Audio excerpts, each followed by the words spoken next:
We have an article that just released from the Daily Mail about how Pelosi, Hillary Clinton, Schumer, Obama are going to replace Biden. This is a two-pronged strategy where to the public, they're going, everything's fine, he's sharp. But then behind the scenes, they're going, we got to get rid of him. Welcome to Doug in Exile. This is where the happy patriots are. Replacing Biden admits that they have to get him out, and they have to explain to the American people that they were lying about him for the last 4 years. Let's watch this intro video that started it all. It was a public Hollywood event. This is Biden just kind of mumbling through his normal speeches, and watch Obama being the confidence man, nodding, so you think this is normal. And guess what? It's growing. The economy's growing. People doing better.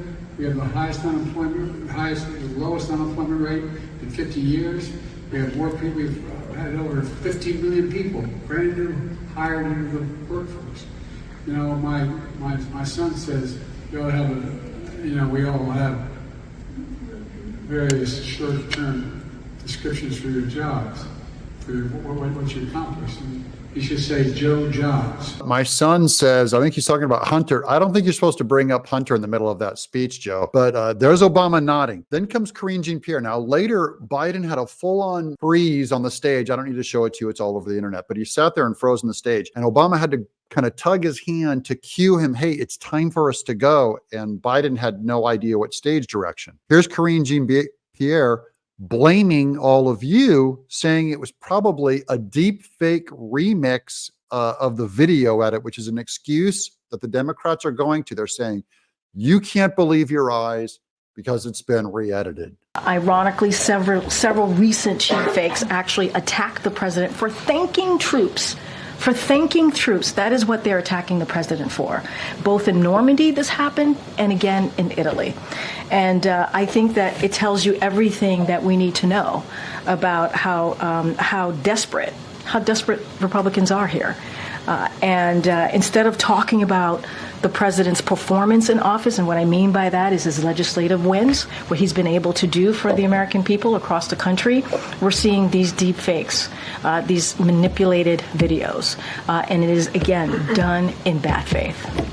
There are no videos. There's very few of deep fakes. I've seen them. It's pretty obvious, actually, that they are deep fakes. But Karine Jean-Pierre says, we're just criticizing the way Biden talks because he's thanking the troops. The Republicans love when you thank the troops. That's not what this is about at all. In fact, I'd be thankful for anyone, even my enemies, who thank the troops. It's this kind of a performance where Biden just trails off again. Watch the confidence men on both sides of Biden in this clip.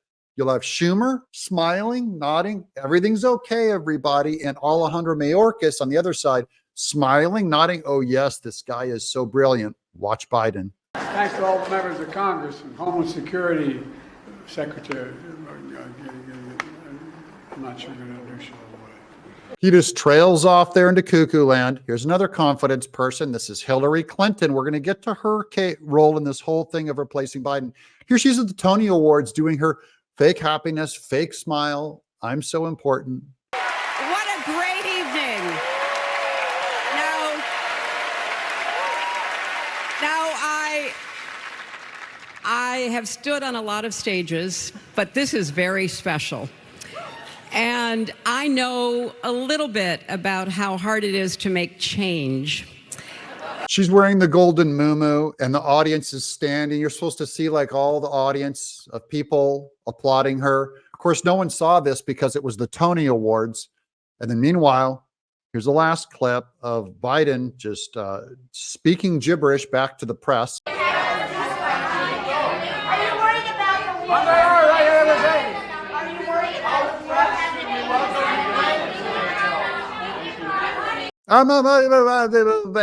Okay, that's real funny, Biden. People are terrified of your mental acuity right now. Here's that leaked Daily Mail article I'm going to read to you. Exclusive. Secret Democrat plot to replace Biden revealed how Clinton, Obama, Pelosi, and Schumer would topple the aging president And when they do it, so this is their plan, allegedly, nearly every time President Joe Biden appears in public these days, he fuels the chatter. Will aging Joe bow out of the 2024 race? Will he be forced to step aside? So the conclusion is clear, even to the Daily Mail in the UK. They're going, look, we can all see it. Who's going to do something about this president? So even they aren't believing the Democrat line that everything's fine. He's the sharpest, greatest, cleverest president, sharper than ever. And that came after Biden stood motionless and stared blankly for a full minute at a Juneteenth celebration at the White House on Monday, as others sang and danced around him. Eventually, Philonise Floyd, brother of the late George Floyd, noticed Biden's concerning pause and wrapped his arm around him to help. So he has all these people trying to hold him up. White House spokesperson Andrew Bates is denying that Biden froze in the viral video, calling it a cheap fake memo. That's another one, cheap fake, being spewed by the media, because the media is so against Biden and so for Trump. They think you're stupid.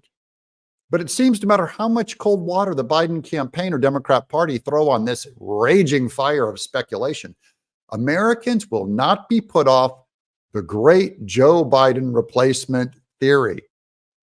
It's the idea that somehow, some way, the president will be swapped out as the Democrat Party's candidate ahead of the 2024 election. Quote, dropping out would be a risk, but there's some threshold below which continuing to run is a bigger risk. Polling guru Nate Silver wrote on social media last week. Are we there yet? I don't know. But it's more than fair to ask. So we're just asking right along them, right here in Exile. Exile wants to know, is it a bigger risk to run him than to replace him? Atlantic columnist Mark Leibovich cruelly stamped the president, quote, Ruth Bader Biden earlier this month. And James Carville, the political mastermind behind Bill Clinton's, James Carville, the human cobra presidential campaign, said flat out this month that Biden should not have run for re-election. Now, a last-ditch effort by Biden's backers to silence the critics inside the party may prove to be his ultimate undoing. According to Democrat bigwig, Obama campaign guru David Axelrod, we've quoted him a lot, the Biden team scheduled one of the earliest presidential debates in history, June 27th on CNN, that's coming up, to prove to naysayers that Joe's not going anywhere. But the gambit carries tremendous risk. While an efficient debate performance by Biden could help rally Democrats behind him, a significant mishap would only stoke more replacement chatter. Now, DailyMail.com has learned that if Joe stumbles in that first face-off with Trump, or if his polling numbers keep falling, it'll take a united front of the liberal grandees to make Joe Biden throw in the towel. Quote, the only people who could force him out would be Barack Obama, Bill Clinton, Nancy Pelosi, and Chuck Schumer. One Democrat strategist told Daily Mail, it would have to be all four of them collectively, and the process would be high risk. One consultant theoretically described the difficulty level of replacing their candidate as similar to trying to turn that doomed container ship that careened into the Francis Scott Key Bridge in the Baltimore in May. The sad story ended with a total collapse of 6 deaths, but other party insiders concede that the candidate swap could work if everything was carefully planned and executed. In Klein's scenario, the Democrat Party savior would deliver an Obama-esque inspirational speech akin to Barack's famous 2004 Democrat convention address that would quickly bring together disaffected Democrats and moderate independents. Additionally, while Biden respects former House Speaker Pelosi, Clinton, and State Majority Leader Chuck Schumer, his growing resentment of Obama has become painfully clear. Now, we've heard about this division from within their regime. Anyways, I'm going to wrap this up. I'm just saying this is still on the table. This is the likely path forward because we watch Biden fail, and who wants to vote for him? And even if most people assume he's going to die in office, heaven forbid, next 4 years, that will give you President Kamala Harris, who would be the dumbest, worst president in our entire history, a horror even to Democrats. She does not make anyone feel comfortable as president. She would terrify everyone, and people would probably not vote Democrat for a generation, which is good news. What do you guys think? Do they replace Biden? Yes or no in the comments below. I'm Doug in Exile.